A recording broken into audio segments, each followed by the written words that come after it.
we're no longer just Bollywood. We're not just one film industry. We're actually multiple film industries, and it's all film music, which again isn't true. Today, currently where things stand, India has a huge, thriving non-film and independent music ecosystem. All our movies are no longer musicals, as the West likes to describe them, right? It's not just song and dance. We don't necessarily have 8-10 songs in a film soundtrack anymore. Movies have also become shorter. You're not seeing 3-hour-long films coming out of Bollywood. And I feel all of that has also given a big opportunity to a lot of non-film independent music to thrive.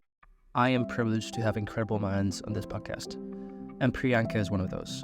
She breaks down the music industry in India, the history, where it's going, and how it's relevant for part of my world, which is primarily the music industry in the West. And there's so many things I didn't know that I should have known, and now you get to know.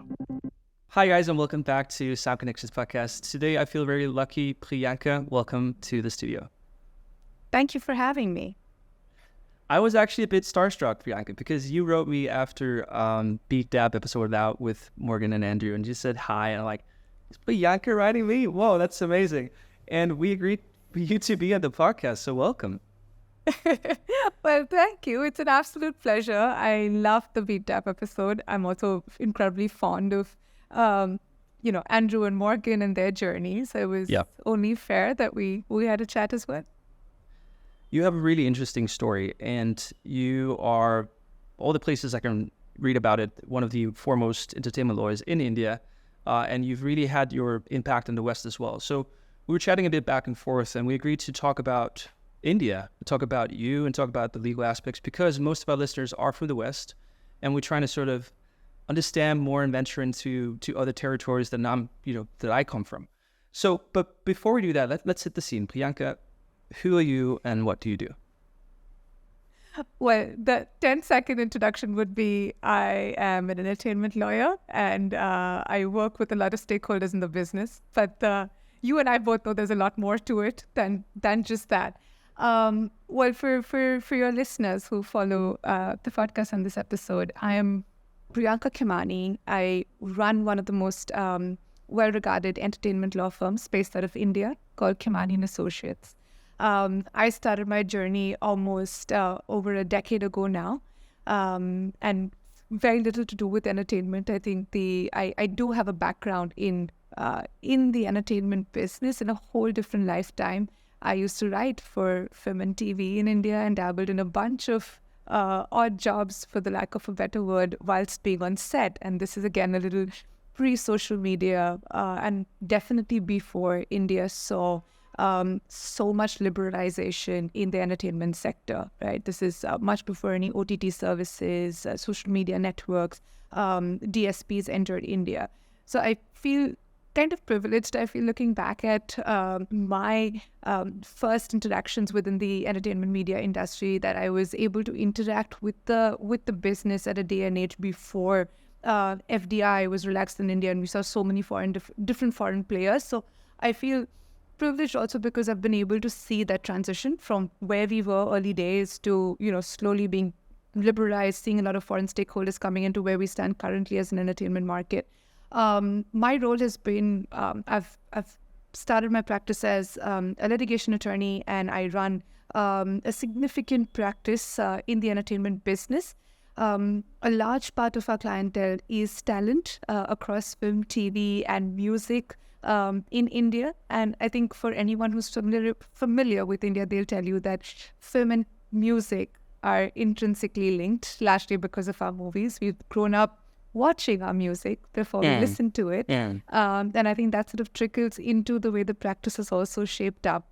So we'll see a lot of talent that's front-facing as well as behind the camera.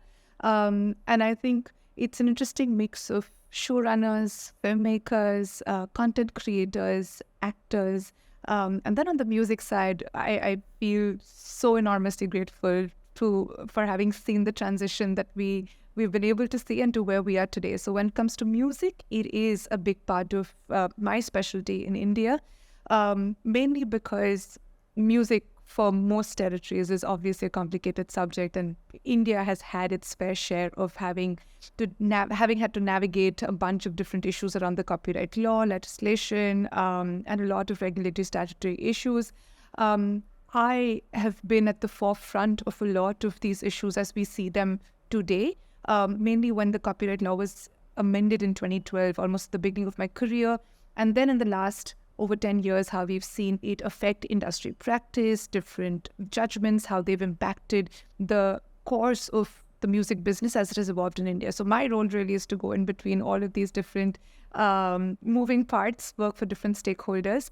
And just one last bit is as India has started to become a more and more prominent market, I don't use the word emerging market quite consciously because I feel it has emerged. It is a growth market, if at all anything. And so I feel in that context, a lot of my time is spent working with non-Indian entities and individuals that are looking at navigating India. And a lot of it involves hand-holding, talent, their managers, agents, oftentimes working with founders, C-suite leaders who might have India as an important part of their expansion or growth strategy, but need help understanding nuances, culturally what one should be mindful of, what are the local business practices that might differ from Western markets. So we often play the bridge between a lot of these foreign markets and India. I'm going to ask you a very simple question that's probably going to be very hard to answer. But for anyone who really does not understand the Indian market, what is the biggest difference between, let's say, the Indian music industry and, let's say, the American music industry? What are going to people find the biggest differences? I think there's about 3 differences, if I have to narrow it down, right? Number one, it's we're no longer just Bollywood. I think the first blush impression when you talk of India and you talk of our music industry, everyone seems to think that it's A, that it's Bollywood, and B, that it's all, by that logic, Hindi, which is the national language. But that's not true at all, simply because we're not just one film industry. We're actually multiple film industries, and the others are also as prominent, if not more than Bollywood, right? For example, the Punjabi film and music industry, that's its own different universe. In the South, you've got 4 prominent film and deep music industries, and Tamil and Telugu are one of the more better known industries world over. So that's the first myth that I think everyone has about India, that we're all just Bollywood. Number 2 is that we are mainly, again, just taking point number 1 forward, is that it's all film music, which again isn't true. I think up until a few years ago, maybe film music was more dominant compared to non-film or independent music. But I feel today, currently where things stand, India has a huge thriving non-film and independent music ecosystem. There's a variety of reasons for it, but I think one of the key reasons is that even the way our films are made or consumed has changed so much. For lack of a better example, Bollywood itself doesn't necessarily, all our movies are no longer musicals as the West likes to describe them, right? It's not just song and dance. We don't necessarily have 8-10 songs in a film soundtrack anymore. Movies have also become shorter. You're not seeing 3-hour long films coming out of Bollywood. So, and I feel all of that has also given a big opportunity to a lot of non-film independent music to thrive. And of course, there's a variety of other reasons as well. So that's number 2, that we're not only film music or Bollywood, we're also a big independent music industry. And number 3, which I think surprises a lot of people, and that itself can be a separate episode, is that fortunately or unfortunately, for a lot of the market even today, let me rephrase that. I feel number 3 would be that for the most part, historically, India was a works made for hire market, which means that a lot of the copyright is often, especially as far as some of the historic catalog or legacy catalog is concerned, is owned by one single entity. Yeah, okay. And think about it, right? Because we were a very dominant film industry. The producer would commission the music composer, director, and then in turn pass on those rights to the record label. So for a lot of the catalog, it's the record label that controls 100% of the rights, both master and publishing. It's only now, because of a lot of the growth that we've seen in the independent music ecosystem, that you have people understanding what publishing means or copyright ownership means, and you start seeing bifurcation. But when we look at a lot of the past catalog, it's often one entity that controls it. And even today, a lot of the film market tends to be works made for hire. So I feel those are the three key distinguishing factors when it comes to the Indian music market to bear in mind. Wow. Okay. I have a question. So help me understand what happens in a scenario where, let's say, a songwriter composer does not have their own right, and the company owns it. What happens from a macro environment? Is that there's less motivation to become a songwriter, or is just the financial surroundings worsened? Like, what's the consequences of that old model? I think that's interesting, right? I feel there's a couple when I think of it. The first one is that it becomes very, very cost heavy upfront, because as creators, as authors, as artists, as playback singers, everyone's just used to then asking for upfront fees. Yeah. Right.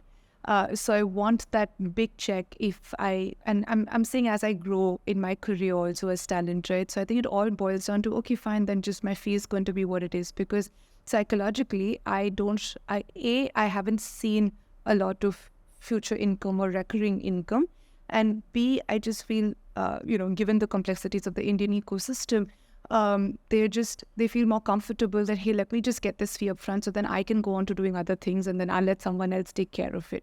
So I feel that's one big effect of what it does. The other is, I think, again, a lot of them then just start relying more on their income from anything but music.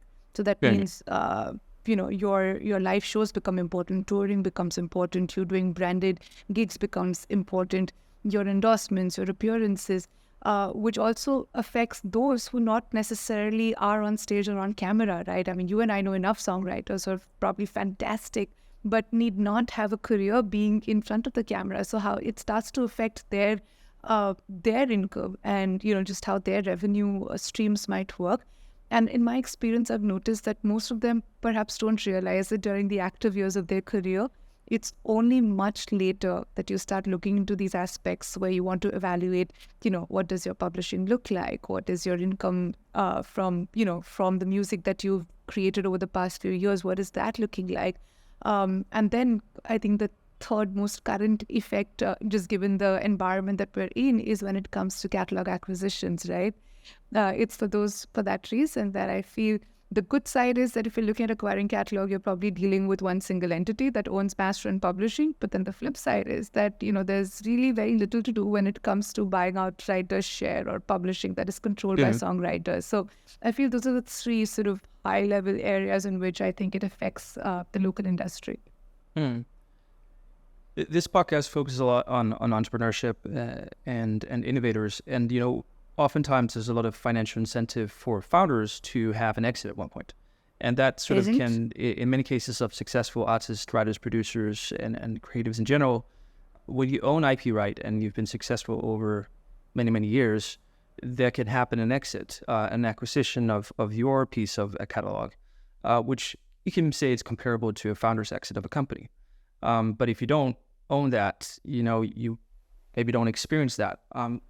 It's an interesting dynamic. But you say that, is this still the prevalent way of doing it? Is it changing? Like, what's the status right now? I think luckily for everyone, it's changing, and it's changing quite rapidly. A large part of the reason is because we've again got such a dominant non-film independent ecosystem that's evolving. You've got almost every single global service that's present in India.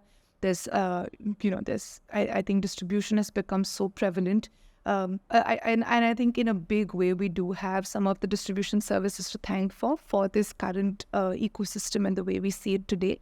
I think for the first time, it made a lot of creators in India realize that, wait a minute, there is an environment in which I could create music and retain ownership of it. It was refreshing when it happened a few years ago. And today, I think it's almost to a great extent in the non-film world, the norm. that I don't necessarily have to part with ownership of my music, or that, everyone's talking about songwriting splits, talking about publishers share.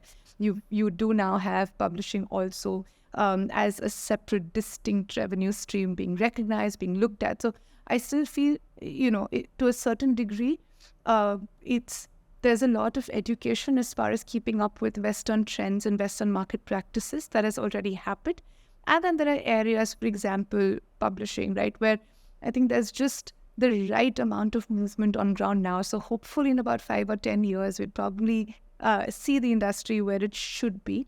But to your point about founders seeing the exit, I think we're very happy having worked with a lot of the creators that are popular right now in helping them set up their label businesses, their publishing entities. They're all artist-led, celebrity-led, but hopefully we'll see those beautiful founder exits that we read of. I think it's like, especially on a macro level, that's just important. It's important for the whole sort of thing moving on the industry. But as far as I can understand it sounds like a sum plus development from the whole industry. So again, if you talk about, let's say, the Western hemisphere or just the global hemisphere within music, everything is growing. Maybe the majors are growing slower than the independent sector, but they're still both growing. Is that the same thing with India, that these big powerhouses, they're still growing, but the independents and creators and people who retain their own rights, they're growing much faster? What's the environment there? I think it's a mix of both. I think there's a lot of, you're right, there's a lot of newer independent labels that are being set up, and I think they're seeing a phenomenal amount of success. But I also see that, and it's a trend that once they've had a certain growth, they've had a certain amount of success, they do realize that we probably would benefit from having some sort of a relationship with a major, because it gives you that strategic impetus that they need at a certain point in their growth cycle. And that's why I say that I see a bit of both. For example, look at the current success story with Def Jam India, right? And they've got Hanuman Kind, who's obviously breaking all sorts of records that we've seen out of the country in the recent past. You've got AP Dillon again, who's signed to Republic Records. So I feel, you've got Diljit, who's distributed by another major or king. So I feel indirectly, there's some sort of relationship with a major label ecosystem, but it almost always has started out maintaining complete independence, starting your own shop, putting out your music on your own. A lot of them will start using one of the DIY distribution services under their own label, grow it, see significant success. And then when it comes to that next big jump is when they feel that we're better off having some sort of a relationship with a global entity. And I think there's a variety of reasons for that as well, right? Everyone wants to have that collaboration. Everyone wants to tap into markets outside of their own home territory. And I think one of the peculiar things about India is that India also has one of the most prominent and largest diasporas outside of India, right? Yeah. You've got North America, you've got UK, you've got Australia, New Zealand. These have also almost always been very strong pockets for the Indian population outside of the local territory of India. And I feel for those reasons, a lot of artists are now, thanks to data and, access to a variety of functionality, able to see that, look, there's an opportunity for me to even cater to these audiences. And I think for that scale, for that big jump, for that outreach is where they feel that I've done it till a certain stage on my own, but I could benefit from a strategic partner. Priyanka, when I read about your story, as much as I can find, it really seems like you've really worked your way up. It's not because you've come from like this position of you had everything served. You really worked your way up to a place of being so privileged in your position that you are now. Thank you. But what is it that, so when you take these positions, for example, you're the board member of Songtradr, which is quite an amazing feat. Thank you. What is the value that you bring to the table there? Besides your legal aspects and your knowledge, I just want to understand sort of how you bring the value of your territory into some of these Western companies. I think, first of all, thank you very much, Yakub. I know it's been an interesting journey, to say the very least, but I think one of the big learnings that I've had over a decade is, at some point, I think the the kind of learnings that you have and the way you've seen the business evolve really becomes territory agnostic. And it's something that you can apply across the board to a bunch of different areas of the entertainment business, right? And I think for me, one of the biggest strengths that I have is that I've always been able to take a more commercial business affairs approach to entertainment, which I think is need of the hour, especially in a territory like India. And I say this to a lot of fellow listeners as well. I think especially when it comes to lawyers, I feel the perception is that, okay, you're just going to fight it out. It's about being super aggressive and, no, it's my way or the highway. But really in entertainment, a good lawyer, a good negotiator is someone who's going to cut you a commercially sound deal, right? I have clients who reach out to me even today on agreements that we've done about 8-10 years ago and say, oh my goodness, I look back at it and I thought that we hadn't covered something because, times have changed, the technology has changed, and they're like, it was there, it was well thought of. And I think that's really the success. And it's not necessarily something that's limited by virtue of territory. I think so long as you have a commercial bent of mind, whilst being cognizant of what the legal position is, what you feel comfortable taking, being mindful of, okay, these are my boundaries, but how do I best serve the business objectives that we have? And really, whether you're talent, whether you're a company, I think so long as you have somebody that's being able to advise keeping commercial interests in mind, that's really the key, isn't it? That's what we're all looking for. And the last thing you want is having, again, it's something that I think lawyers unfortunately get thrown on the bus for quite often, is, just sort of being that clog in the wheel, for lack of a better term, right? I very often over here as well, I have the reaction is, but why are we involving lawyers? Let's just get it done. And I think we worked very hard to try and break that reputation, because we're not here no one benefits by being a clog in the system, right? You're there to facilitate, to help people navigate issues, navigate relationships. And I feel especially as a commercial lawyer, that's something that you've got to bear in mind.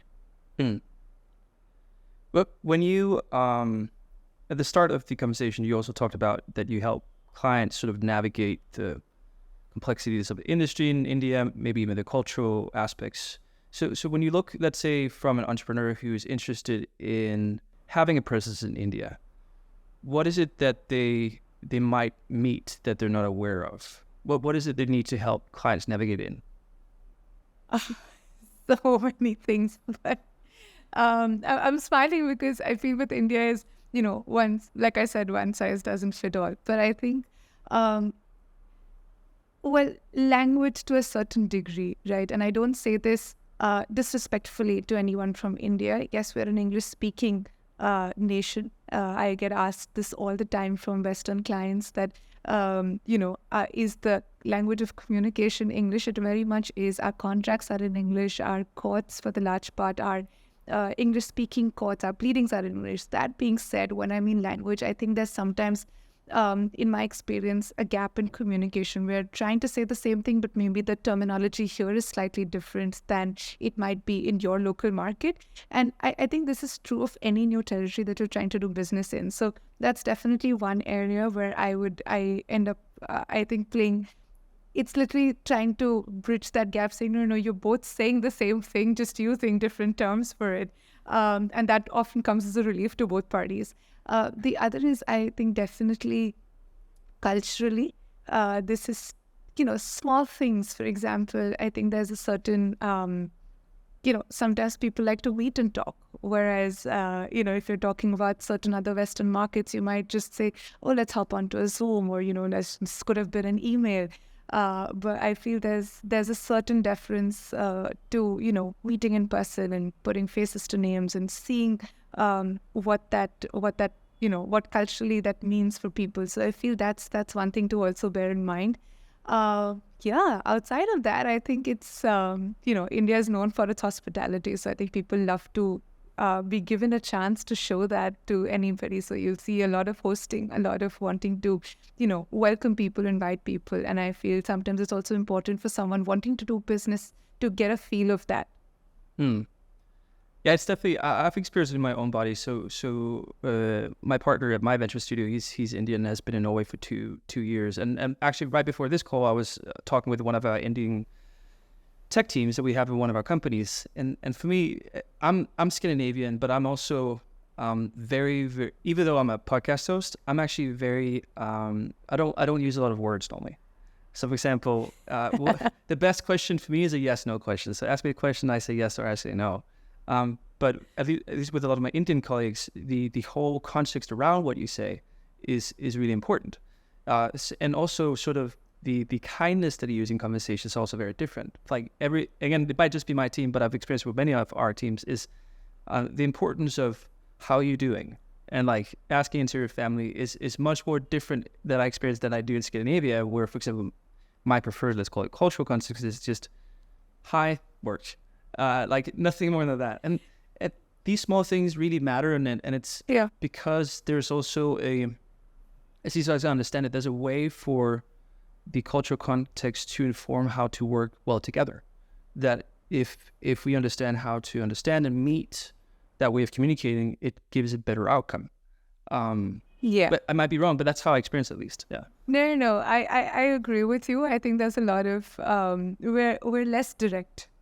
Yeah. To put it bluntly, less direct, and I think also because of that, also when it comes to business, I think we're also known to be relatively slower compared to certain other markets, because it's not always just sort of like let's just respond.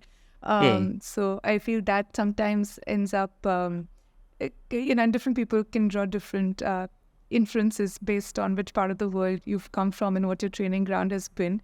But yeah, I think those are the two things about India. You definitely need a certain amount of patience to get business done here.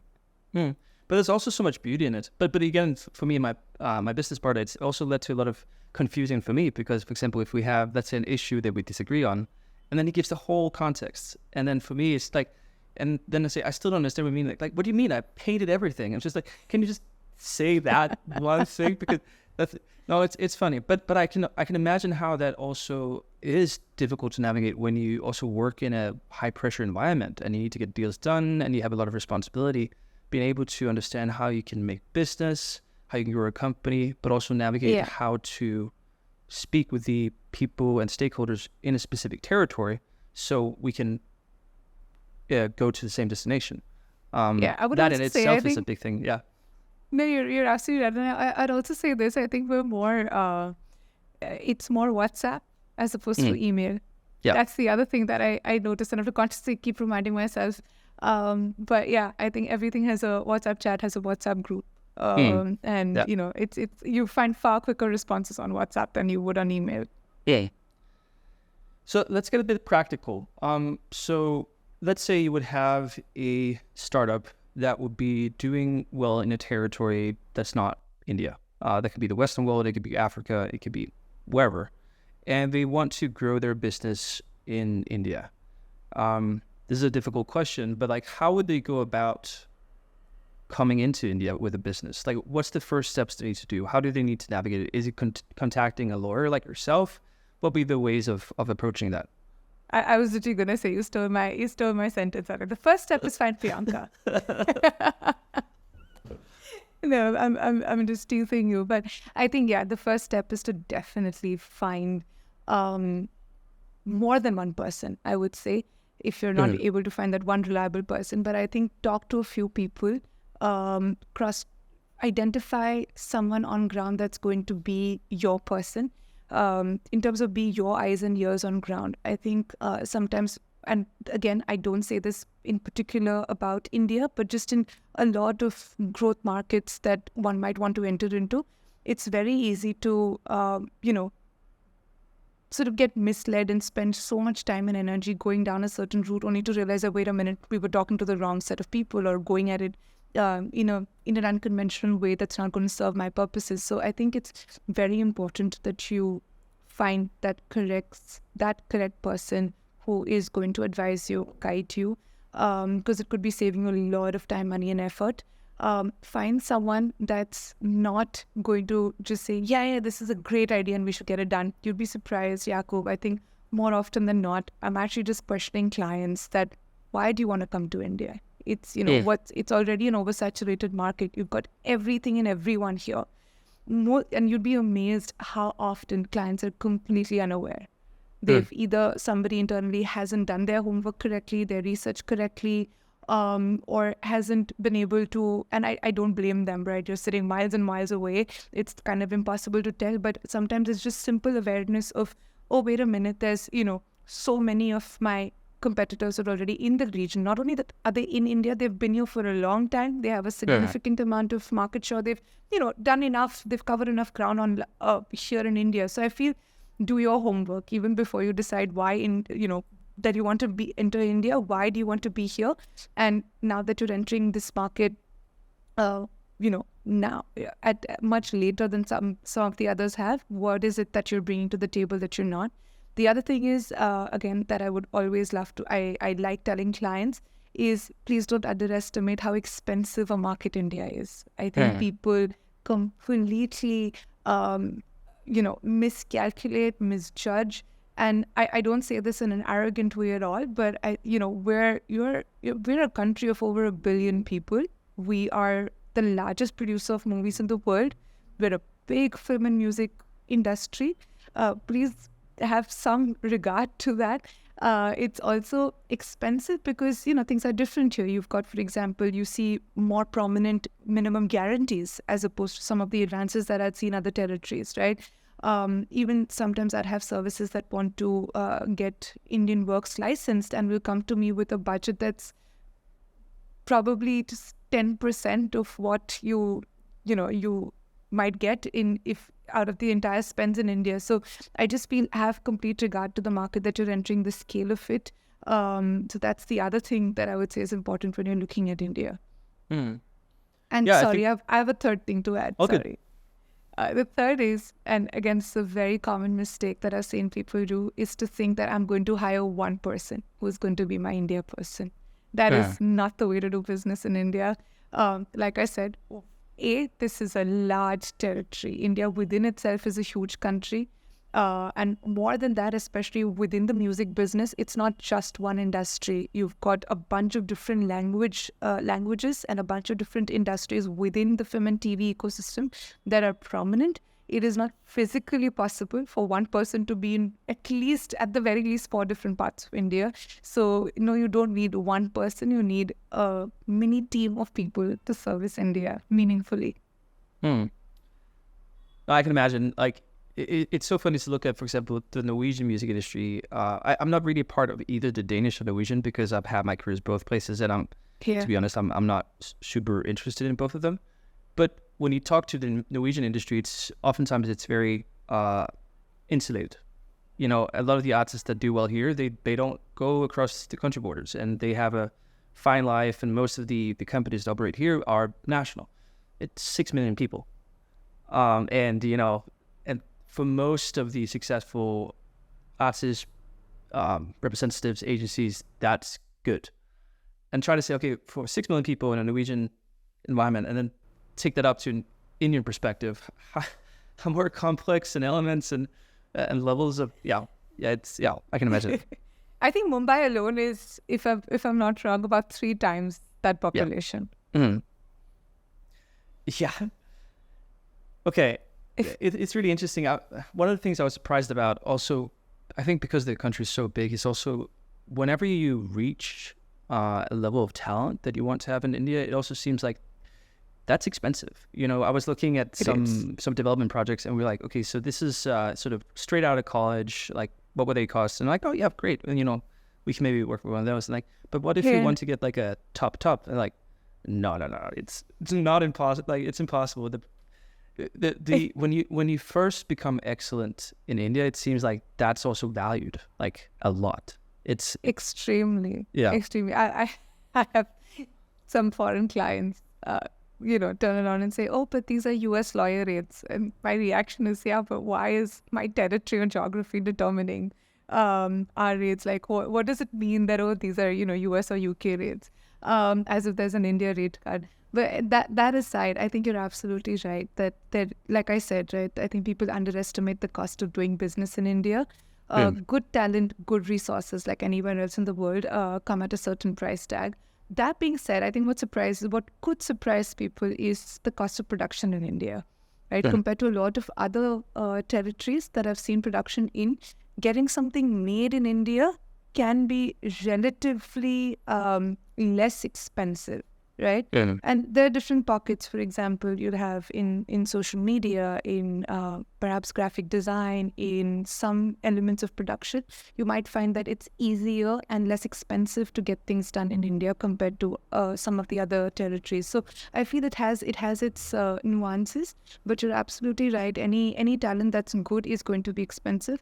The other thing that I did want to add earlier when we were talking about, I think one of the challenges of doing business in India also tends to become the channels that you have in accessing someone, right? We're a territory where, there's no licensing of any sorts to become an agent or to represent somebody. And especially in a talent business, it can get very, very challenging because you've sometimes got multiple middlemen that you're dealing with. When it comes, again, there's very little distinction between an agent and a manager. For the most part, it's kind of all entwined into one. It confuses a lot of people from other territories. Wait a minute, why is this one person doing everything? But really, that's how it works. You'll have the talent has that one manager who's really looking at all aspects, looking at booking gigs, negotiating deals, coordinating logistics, anything and everything. And that person is your gatekeeper to every aspect of that talent's life and ecosystem. So I think that's the one thing to be mindful of. The other thing, which, and again, I don't know if it's true to in other markets, but I feel access is relatively simpler today, right? There was a day and age where, your Rolodex meant everything. But I think India is one such market. And again, it's the beauty of being in a territory that's growing and growing so rapidly is that everyone's in this mood to get stuff done. So people are pretty much 24/7. Again, depending on which part of India you are in, but Bombay certainly is, and the entertainment business is. And it's in that sense easy to get access because you could reach out to someone and they'll respond. I think you just then have to be mindful of, is this the right person to lead me to where I need to be? So where is the place to be? Because you said it's a saturated market. Some people wouldn't know, but there's a lot of players in this space, and some have been there for a long time. So if you as an entrepreneur or a conglomerate that wants to have activities in India, what do you believe is the biggest potential for gaining market share that hasn't already been taken in India? I think there's a few. To begin with, I personally feel that the distribution business perhaps is oversaturated, right? Because you've got every single player that you can think of that's present. The majors also offer distribution type deals and services. So I feel there's enough and more of those. There's definitely an opportunity, I think, probably in the hyper regional market, right? When you look at a lot of dialects. So I think we have the main languages covered, but there's still a bunch of dialects that I don't think are served well. So I feel that's one area. But again, looking at it at a macro level, some of the other areas that could do better is one I definitely feel in the live business, right? It's just about becoming an important touring market. I'm increasingly seeing a lot of global artists make a stopover in India whenever they're touring this part of the world. In fact, this upcoming touring season, I think, is probably one of the biggest and most successful seasons that we're likely to see. You've got Dua Lipa, you've got Bryan Adams, Ed Sheeran, a whole bunch of them, and I think many more to be announced. But I feel there's a lot of opportunity in that space, right? From venues and infrastructure. I think there's a lot to be done on that front when it comes to, just the various different nuances of the live business, right from ticketing to brands to merchandise to the experience that one has, implementing more technology, and there's so many different aspects there. So I feel live as a sector could definitely benefit from seeing a lot more improvement as far as any foreign technology players, stakeholders are concerned. The other area I feel is in the talent space, I don't know whether it's a mix of agencies and management companies looking at it, but I feel like that's an area where I'm not saying that we need foreign management companies to come into India and sort of take over, but I do feel that there is some sort of collaboration or synergy waiting to happen there. And I say this more because I'm seeing a lot of talent of Indian or South Asian origin that's huge at the moment. And I feel they could be better served if there was a more collaborative ecosystem in the management world, where their Indian counterparts could look at somebody in other markets, and likewise the US counterparts turning to somebody in India saying, hey, how could talent be better served? Right, both that's incoming as well as those who are performing in outside Western markets. So I feel that's another space where there's a lot of room for improvement. And the third, which I think is the lowest hanging fruit, is obviously publishing. It's a game that is going to require patience as far as any non-Indian player is concerned. But I do know that is that's definitely meant for someone that's looking at it with a long-term vision. So I feel these are the three areas that could be better served. And when you talk about publishing, do you talk about sort of the individual writers that build careers, or is it catalogs, or like what do you mean by publishing specifically? I'd say both, right? And I'm going to rewind a little bit. In the beginning of our chat, I mentioned how India has traditionally been a works made for hire market, right? Which meant that for the most part, even writers didn't understand what publishing meant, or that there was a universe in which they could have had some sort of participation in the music that they created. Even today, it breaks my heart, but some of the most prominent music composers this country has seen barely own any of their own catalog, because a lot of almost all of it has been made for movies and is therefore owned by the studio or into the record label, right? But I feel in the current environment that we're in, there is an opportunity for writers to own music. And I think on the back of that, you've also seen a lot of businesses being set up where you have publishers, you've got, publishing entities. And I feel I say it's a low hanging fruit because currently there's a lot of awareness around it, right? So I feel when it comes to publishing, I'm not talking about just the writer's share. There are entities that have entered into a lot of deals where they control some amount of the rights, but again, don't know how to administer these, how to monetize these, what is the opportunity, right? I think India sort of skipped through this entire phase of even sync agents and music supervisors. We just about now have a handful, but I feel those are also just, I feel just token positions, but no one truly understands the role or the extent to which someone can do justice to having control or access to a publishing catalog. So I feel those are all the areas in which someone could benefit when I talk about publishing business. And of course, signing more writers and administration is a whole different side to it. But I feel those are all the areas in which one can tap into the publishing business in India. Good. Yeah, and I feel really, if we get in today, then probably 10 years, 15 years, 20 years from now is when we're going to be looking at a lot of these catalog conversations around publishing deals. Yeah. No, it's definitely, it's long time thinking, and it's sort of a penny business, like many, many different streams that at the end really makes sense. But I have a question for Priyanka, because when I was researching you, I see titles such as Billboard Top Music Lawyer, Billboard Women in Music. And one of the things that I saw about Billboard Women in Music is you were the only person from India, which surprised me. And I also see that you're founder of Women in Music. So I'm going to presume there's a connection between those two things. Could you explain it for me? You're absolutely right. It surprised me because I know there's not just me. There's so many of us in India. I think all incredible women. And I think that was a big part of my motivation to set up Women of Music India, which I set up as a foundation. It's a non-for-profit organization that I set up in November of 23. And, it's just been a little over 6 months, but I am extremely grateful for the kind of support and love that I've seen from everybody in the business.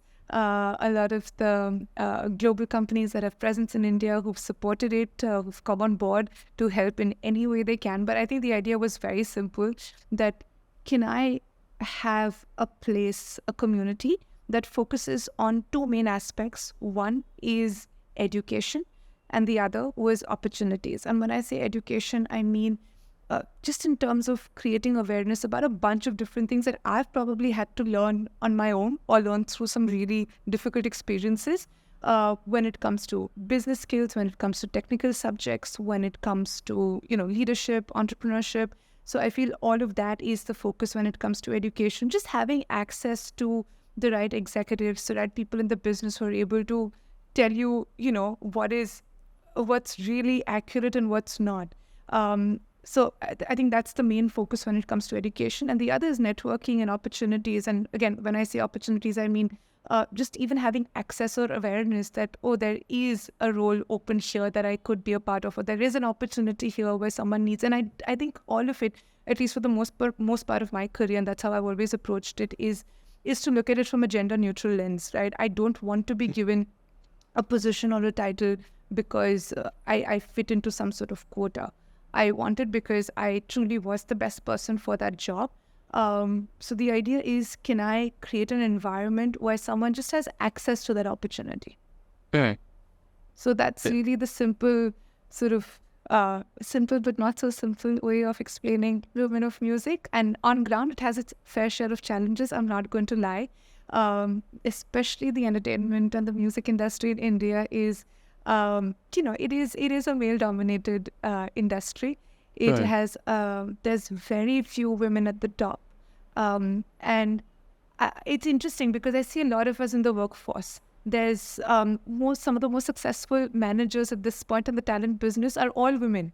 Even when I look at the C-suite composition of a lot of the bigger music companies in the country, a lot of the second tier is women. So I feel that there's a lot of us in the ecosystem, but how do you help them make that big jump, get better?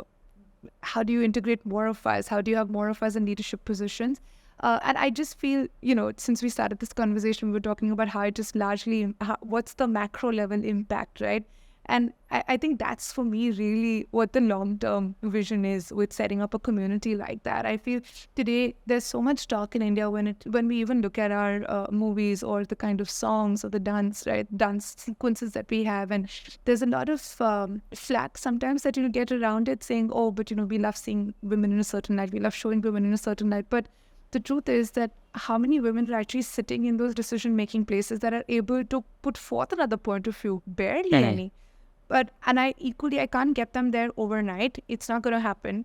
At the same time, I don't think just having one of them changes anything, right? You need to have a certain amount of, there needs to be more than one of us. And I think that's my attempt at trying to build this community. And it's going to be slow, but I feel like everyone understands and buys into the vision. So hopefully in a few years from now, it'll change the way our narrative works around how music is looked at, perceived, consumed, and how it operates day to day. That's amazing. I do need to understand, though, how do you get into the music industry in India? Like, what's the ordinary step? Do you have universities where you focus on this? Like, I guess there's no ordinary, but what's the most typical way of being introduced to this industry? You know what? I'm wondering what it is, right? Because I think we just take music so much as part of our intrinsic DNA that I don't think I've stopped to think about it before today. I don't know how familiar you are with this, but literally for us, I think music is pretty much a part of everything, right? From the time that we're growing up, right? For every occasion, every event, every life event, our weddings, if someone passes away, if someone's born, there's some sort of celebration and it all involves music. So I think I've almost taken it for granted that, I think we probably just know it. But I know there are enough and more. There are music schools. There's some brilliant film institutions that also have music as part of their curriculum. I know a lot of kids who go outside of India to some of the other some of the more prominent music schools that we've gotten. But I think for the most part, I've just seen people finding ways to assist someone, get inside that studio. And I feel that thanks to technology, there's so much access that you have so many DIY musicians, so many bedroom producers. And as far as the business side is concerned, I think, at least to the best of my experience, most of them will start out with an internship, with starting to assist someone and then make their way upwards. For me, it was a total coincidence. And it's just, completely bizarre how I ended up in the music industry. It was purely because of my writing days. I'd assisted someone for a long period of time, which led me to acting for my first ever client called Lata Mangeshkar, who is dubbed as the Nightingale of India. And I had the privilege of serving her during her lifetime. Amazing. And right until she passed away. Thank you. And then I continue helping the family administer her estate. And for those of our Indian listeners who are familiar with who she is, they probably know that I don't think there's anyone bigger than that we've seen in our lifetimes, at least in the Indian music industry. We have a lot of firsts in the business thanks to her and the career that she's seen. So for me, it was really acting for her and word of mouth, and one thing led to another, and music became a big part of my practice. Hmm. So, a curious question. For example, when I went into music, it was difficult for my family to fully comprehend, just because in at least in Denmark where I'm from, music is mostly just a hobby. Very few people can live from it, and most people perceive it as a joke. If you want to pursue a career in music, is that the same in India, or is it because you said it's such a big part of your lives? Like, is there a thought about having a career in music?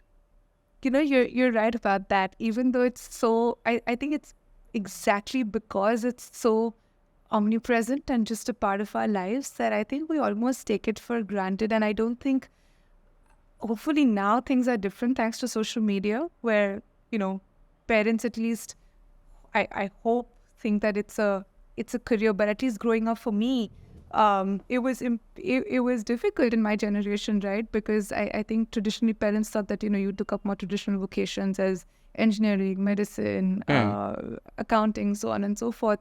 I think pursuing your parents to have a career in the entertainment business is tricky. And I think even today, for some parts of India, it is a challenging conversation to have with your folks back home because of cultural nuances, because of how it's perceived, where, even just socially, how comfortable or not your folks feel.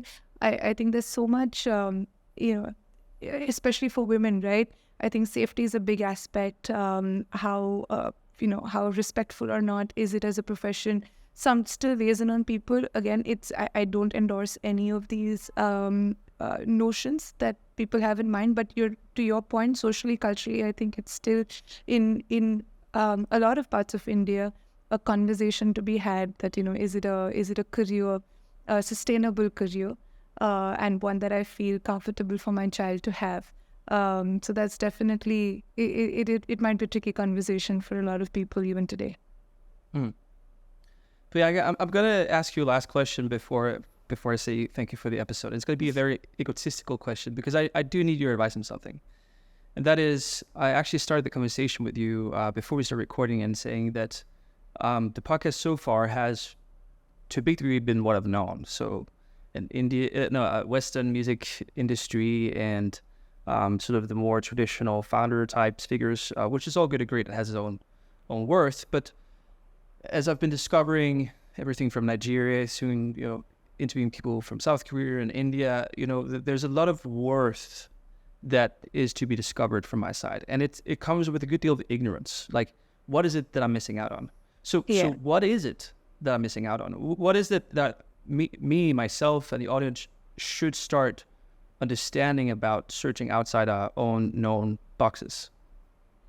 Well, what you're missing out on is that India is the world's largest streaming market in terms of volume.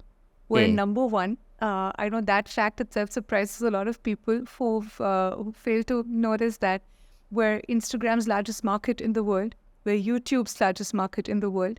Up until recently, YouTube's largest, most subscribed channel was an Indian record label.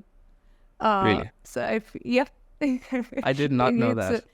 It's a record label called T-Series that is the most subscribed to YouTube channel in the world. And I think that says something, right? Yeah. So it's definitely a territory that it's hard to miss in terms of the sheer scale of volume that it has. There's strength in numbers, and it's only slated to grow. I think we've seen consistent growth for anyone who's been following the IFPI reports and every other statistic that comes out annually around the music business. You'll see that India has been slowly, steadily climbing to the top of multiple charts. Even currently, I think if you take a look at some of the global signings that you're having, India and the Indian diaspora, artists from the Indian diaspora feature in some shape or form. We've had them participate in Coachella. You've got them doing sold out tours in North America. I mean, if somebody had told me any of these things 10 years ago, I would find it so difficult to believe about the Indian market, but it's happened. We've seen that change, and I think there's only more to come. So if you haven't thought about it already, then you're already a little late, but it's still not too late. So I feel you've got to do your homework about India, and it's a market that you cannot miss for sure. Well, thank you. And this is why I'm happy you're on. And thank you for taking your time. I was starstruck, and I'm still starstruck. So thank you so much for being here and sharing your wisdom and your experience. Priyanka, I'm sure that we'll hear a lot more from you in the many years to come with your music. And thank you for being on. Thank you. This has been such a pleasure. Thank you so much. Thank you.